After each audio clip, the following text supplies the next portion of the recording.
Hey everybody, and welcome to today's video. I am MediPhysMan, a medical physicist who has spent my whole life studying how radiation interacts with the body for the purpose of helping to improve how we image and treat disease.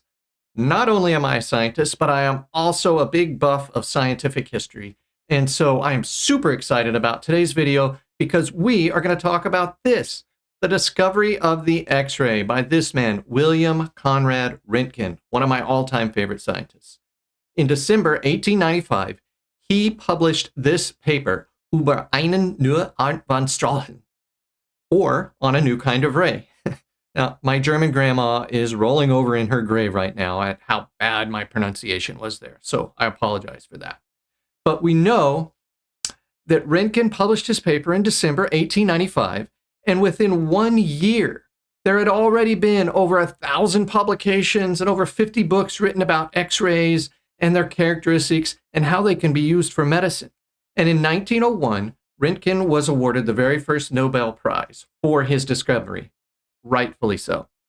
We also know, though, as far back as the early 1700s, people were doing experiments with statically charged glass globes and evacuated pipes and mercury vapor pumps and cathode ray tubes, and they were describing phenomena and even producing rough images by what we now know were X-rays. And so why is it that Röntgen's paper gets credit for being the discovery of the X-ray when all these other scientists were doing work and probably producing X-rays long before that? So it really all comes down to what makes a discovery. So we're going to talk about that today, and we're going to talk about what Röntgen did in his paper to warrant the credit for discovery of the X-ray. So with that, let's get started.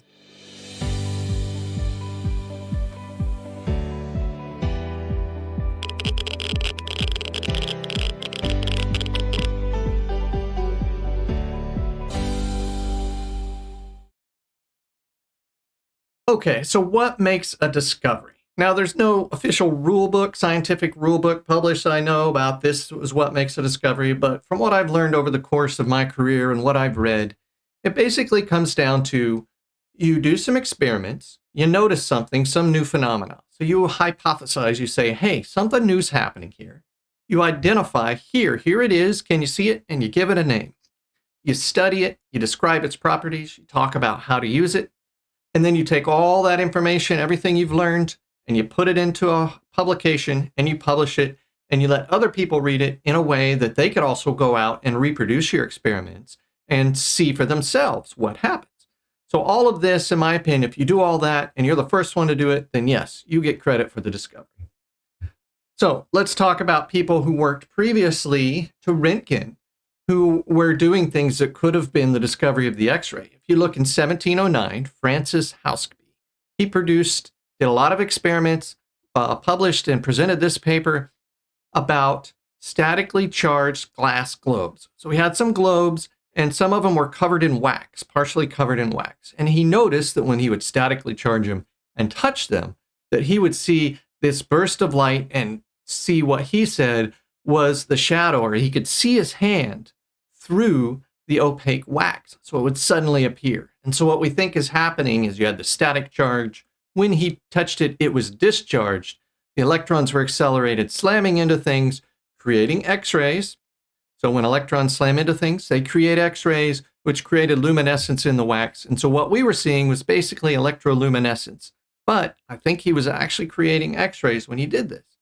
Then there's William Morgan, 1785. He was looking at evacuated glass cylinders. So he had basically what was a predecessor to the mercury vapor lamp. So he would pull a vacuum with a mercury pump. And when he passed electric charge through it, he saw what he described as invisible light that would pass through it. Now, how he saw it, if the light was really invisible, I don't know. But he talked about it. And so I think he was actually producing X-rays that was producing this light. And so then there's also Sir William Crookes, who came later on in the 1800s. And he produced what was the predecessor of the current day cathode ray tube. So it was the very first one. You had a cathode on one end, an anode on the other end. You applied a high voltage, and in between there was a metal target inside of his Crookes tube, as it was called. So he did experiments, and he saw that the walls would emit blue light when and he put a high voltage across it, and he noticed when he had photographic plates nearby that they would get foggy and exposed. And so he talked about this, and he talked about it in terms of a radiant form of matter, and he thought this was actually cathode rays or electrons that were causing this phenomena on his photographic plates. So I don't think he really discovered or knew that he was producing X-rays, but I think he was. And to be honest with you, I think he should get a lot of credit in science for that mustache. This has got to be one of the greatest mustaches in the all-time history of science. Personally, I think Sir William Crookes's mustache should have its own YouTube channel. I would subscribe to that. Then there is Johann or Ivan Puloj. He did a lot of work, and he actually designed the predecessor to the current X-ray tube that we have today. So it was an anode and a cathode, and in between it, at an angle, he put this calcium sulfide aluminum disc, right? So he was trying to make a light bulb. So the electrons would slam into the calcium sulfide, produce light. But when you slam electrons into metal, like aluminum, they are going to produce X-rays. And so it's basically the same design as you see in a modern X-ray tube. Electrons hit a target that's at an angle, X-rays come out. So he actually produced a paper talking again about, in the same way Crookes did, a radiant form of matter. So he was thinking that these were electrons that were creating radiation. And so he actually reported on using this to produce images, radiant images of cadavers. Now, we don't know exactly what these images look like or anything, but I think he was creating X-rays. He was using them to make an image. He just didn't know they were X-rays at the time. And then there's everybody's favorite Serbian genius, Nikola Tesla. Just about the same time that Röntgen was doing his research, Tesla was also doing research with X-rays, and he produced what he called an X-ray light bulb. Later on, it was known as that. He produced this light bulb, fluorescent light bulb, where he took a cathode ray tube, he slammed the electrons into the side that were covered again with phosphorescent material to produce light. And so he said when he was using these, he again reported damage and fogging on photographic plates that were nearby. And he said the origin of this radiant energy that's exposing my photographic plates comes from the point where the cathode ray tube or cathode rays hit the side of my tube. And so what he did, he used his bulb and he tried to take an image of his good friend Mark Twain one time. And the whole thing was exposed and blacked out except for a spot where a screw in the lens was. You could see the screw on the plate. And people think, well, what he did right there is produce a radiograph of the screw in that lens. Unfortunately, we will never know because Mark Twain and Nikola Tesla spent a lot of time together and they liked to hang out at his lab and do experimental weird stuff. And we know from other things that Tesla liked to do stuff like this in his lab. So he's probably hanging out with Mark and he says, hey, Mark, you want to see me shoot 4 million volts of electricity across my lab? And Twain's like, yeah, I do. So unfortunately, Tesla's lab burns down and all of his work on X-rays are lost in the fire. So we don't really know what Tesla knew or what he had discovered. So throughout all of this, we have all these people doing work where X-rays are being produced, right? So some of them even hypothesize something new is happening here. There's a radiant form of matter, as some of them said. They studied, and some of them produced images and talked about the properties, but nobody ever identified them as a new type of matter. They never said, this is something new. They always thought they were dealing with electrons or cathode rays, right? So they never published a paper explaining this is a new type of matter, and here are the properties of that matter. That was left to Röntgen in his paper.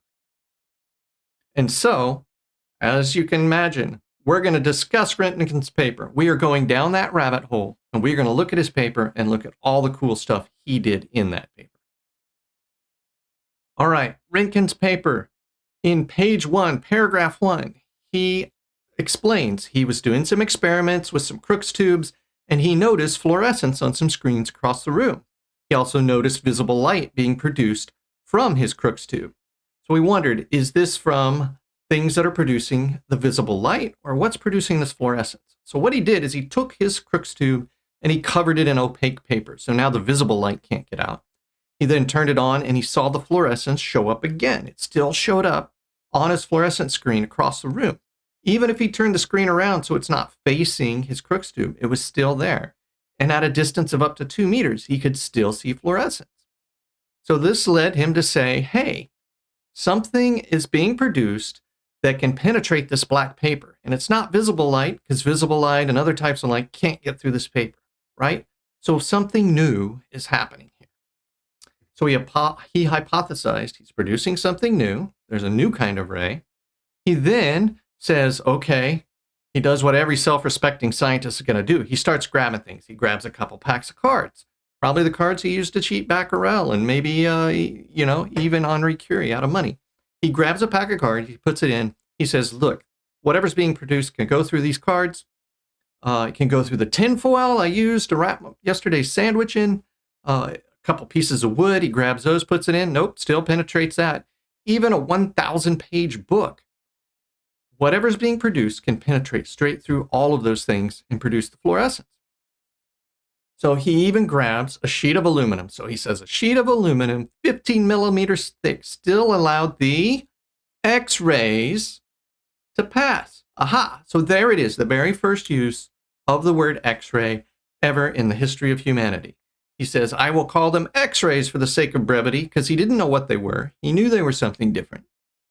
And he, right there, that's it. He's identified them and he's given them a name. We now have a name for this new phenomena. It's called the X-ray. He then continues his work. Okay, water, other fluids, copper, several types of metals, even lead, 1.5 millimeters thick. They can all penetrate. And he characterizes them and he says, look, these rays have the characteristics such that it's the density and the thickness of a material which determines how they're absorbed and how well they penetrate. He takes them and he puts them through a prism. He says, okay, they're not reflected or refracted like visible light is. So there's something different than visible light. He sets up his screen, he puts some stuff behind it, and he says, even if I pass them through the screen, I still see an image. So they're being reflected. They can be reflected. He then does some other work where he says, look, as I move my screen away, the intensity of the fluorescence I get drops by 1/r². These things are not deflected by magnets. So based on those properties, he says, these are not cathode rays because they don't have the same properties of these cathode rays everybody else has been studying. They're not optical photons, but they're kind of similar. So what's he doing? He's describing their properties. He's characterizing them. And then he says, well, again, like every self-respecting scientist, myself included, if I had some weird phenomena that I didn't know anything about, what's the first thing I would do? Yeah, I'd stick my hand in it. That's exactly what he did. He stuck his hand in this X-ray beam and he saw a picture of his hand, right? He says, I could see my bones and the fog or the haze of the skin around it.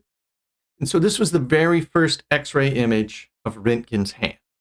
Now, in the publication, we got an image of his wife's hand. So he took that as probably the second image because he probably went and got his wife and said, honey, look at this awesome thing I got, right? So he had to show her immediately.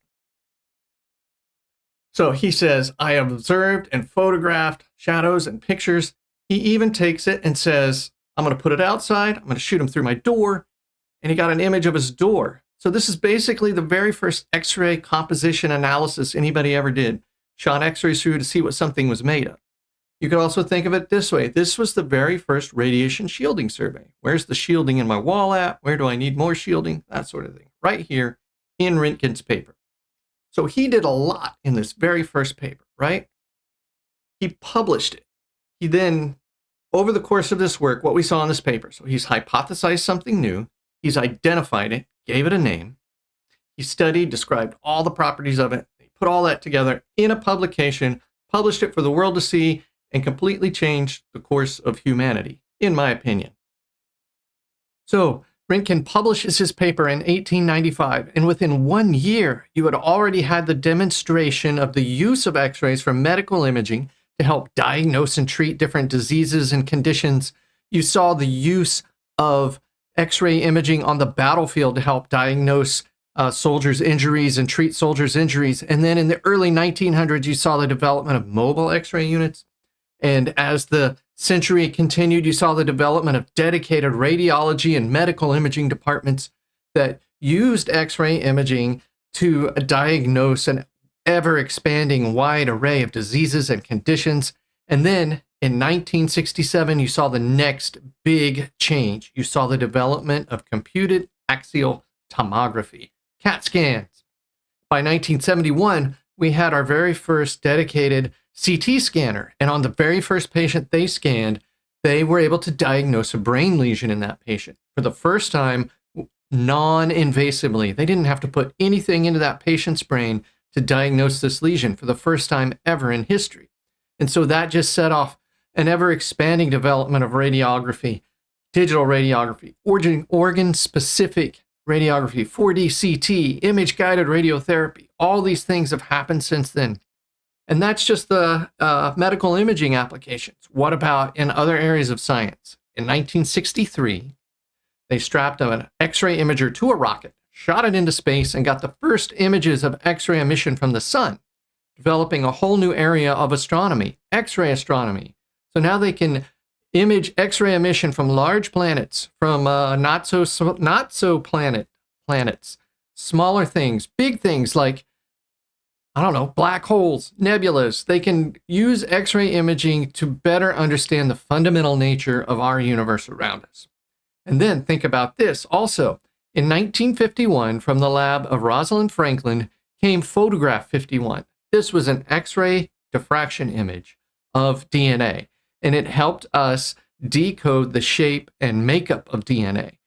Again, further changing how we understand ourselves, our bodies, how we do medicine. Everything changed from this, all because of an X-ray image. We can now do intracellular X-rays, chromosomal X-rays, all these things nowadays.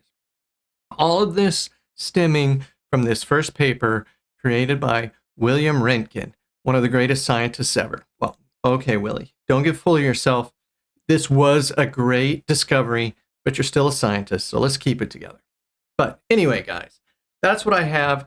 This is a whole rundown of the discovery of X-rays and Röntgen's paper, so I hope you found this informational. I hope it informed you. I hope you learned something from it. And hey, I'm going to make more videos in the future about the history of X-rays. I hope that's interesting to you. I hope you like it. If you do, let me know down below. Leave me a like, whatever. And we will see you guys in the next video.